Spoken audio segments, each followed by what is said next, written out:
هعمل معاكم النهارده صدور فراخ مشويه بتتبيله مختلفه وطعمها حلو قوي. تنفع للغدا عادي او سندوتشات، او لو حد عامل نظام صحي هتبقى بالنسبه له اكله مثاليه. في الطريقه دي بحب اعمل صدور الفراخ تكون سميكه، يعني بجيب صدر الفرخه كامل وبقطعه نصين بس، وكل نص بفتحه بالسكينه فتحات بالشكل ده.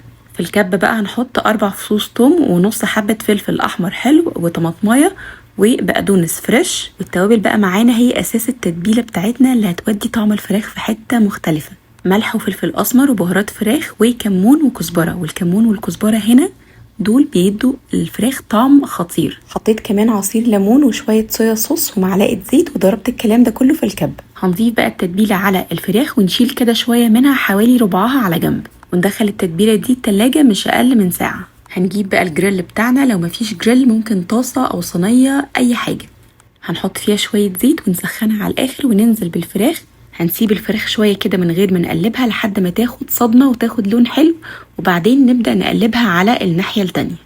طول بقى ما احنا بنشوح الفراخ يبقى في ايدينا الناحية التانية باقي التتبيلة، نبدأ كده ندهن بيها الفراخ عشان الفراخ تفضل طرية وفي نفس الوقت تساعد ان هي تستوي من غير ما تتحرق. لو الفراخ بتاعتكم قطعينها سميكة قوي، ساعتها بنزود حوالي كده نقطتين مية ونغطيها لمدة 5 دقايق عشان تساعد في تسويتها زي ما انتوا عايزين. وده بقى كان شكلها بعد ما استوت، وحطيت على الوش في الاخر كده برضو شوية من التتبيلة عشان تفضل طرية وطعمها خطير. والهنا والشفا.